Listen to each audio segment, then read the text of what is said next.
नमस्ते सदावत सले मातृभूमि जय हिंद दोस्तों, स्वागत है आप सबका टेक्निक क्लास में। शुरू करते हैं अभी तक के डिफेंस अपडेट्स को।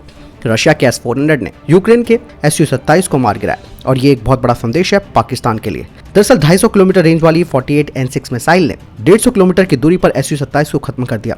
ऐसे में कहा जा रहा है कि भारत के पास भी S-400 में 250 किलोमीटर रेंज वाली 48N6 मिसाइल लगी है और भारत अपने S-400 को पंजाब सेक्टर में तैनात भी कर रहा है। और जैसे कि मैंने कहा कि ये चुनौती सीधे पाकिस्तान के लिए है, क्योंकि पाकिस्तान के एयरबेस 48N6 मिसाइल की जद में आते हैं और ऐसे में S-400 की 40N6C मिसाइल जो कि 400 किलोमीटर रेंज वाली है, उसकी जद में पाकिस्तान के जो ये डीप में यानी कि गहराई में एयरबेस बने हुए हैं उसकी जद में ये आते हैं। यानी कि S-400 से अब पाकिस्तान की टेंशन 2 गुना हो जाएगी।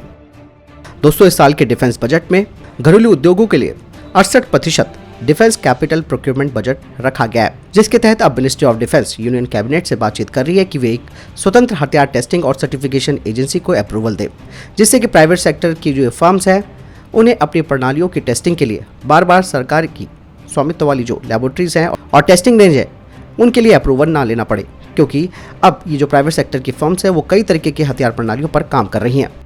भारतीय सेना 350 लाइट टैंक्स को खरीदना चाहती है। ऐसे में जहां DRDO और L&T मिलकर एक नए लाइट टैंक पर काम कर रहे हैं, तो ऐसे में भारत फोर्स ने भी कहा है कि उनकी कंपनी ने भी लाइट टैंक के डिजाइन पर काम करना शुरू कर दिया है और इसका पहला प्रोटोटाइप 1 साल के अंदर सामने आ जाएगा। दोस्तों, स्वदेशी हवित्जर धनुष को लेकर एक बड़ी खबर सामने आई है। दरअसल 155 mm की धनुष हवित्जर ने अपनी सफलता को साबित किया है सेकेंड लाइन फर्स्ट टेस्ट में, जिसका मतलब ये है कि अब ये स्वदेशी जो हवित्जर है वो तैयार है डिप्लॉयमेंट के लिए।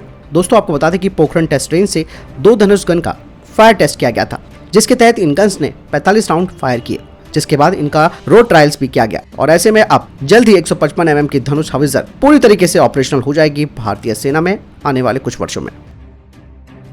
दोस्तों, भारतीय वायुसेना के 114 MRFA टेंडर के तहत सैप का ग्रिपेन पूरी तरीके से जोर लगा रहा है। ऐसे में सैप ने कहा है कि जो ग्रिपेन वो भारत को देंगे उसमें भारत अपने हिसाब से सभी तरीके की मिसाइलें लगा सकता है, जिनमें कि AIM, Sidewinder, ASRAM, scalp cruise missile, Israel की IDRB और Python missile, अस्त्रा missile, meteor missile, IRST इसमें लगाई जा सकती है। इसके अलावा स्वीडन के सैप ग्रुप ने कहा है कि उनका ये single engine fighter jet Rafale से आदि कीमतों में भारत को दिया जाएगा और भारत में इकोसिस्टम भी बनाया जाएगा।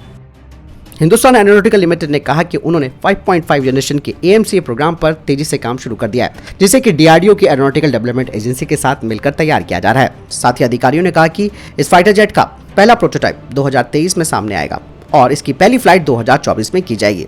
HAL 2 प्रोटोटाइप को बनाएगा और साथ ही AMCA के तेजी से प्रोडक्शन के लिए तमिलनाडु डिफेंस इंडस्ट्री कॉरिडोर में जमीन का भी अधिग्रहण किया जा रहा है, जहां पर बड़ी संख्या में इन्हें तैयार किया जाएगा।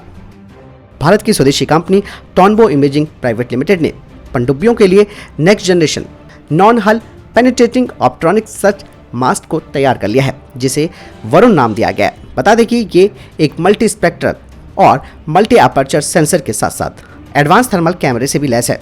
इससे पहले जो भारतीय पनडुब्बियों में ऑप्ट्रॉनिक मास्क हैं, जिनका इस्तेमाल वर्तमान में जो पनडुब्बियां वो करती हैं, उनका जो एक्सपोजर टाइम है वो है 3 सेकंड का और ये 10 सेकंड में फुल पैनोरामिक व्यू देती है।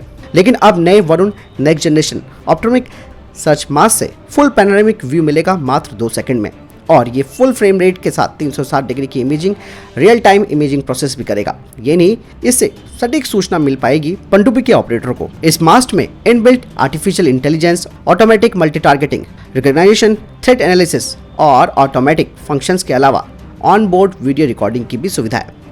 तो दोस्तों, इधर देखिए टॉप डिफेंस और स्पेस अपडेट। वीडियो के समझ में कोई प्रश्न जवाब या आपका कोई सवाल है कमेंट सेक्शन में लिखकर जरूर पूछ सकते हैं। मिलता है वीडियो के साथ, ख्याल रखिएगा अपना। नमस्कार, जय हिंद, वंदे मातरम।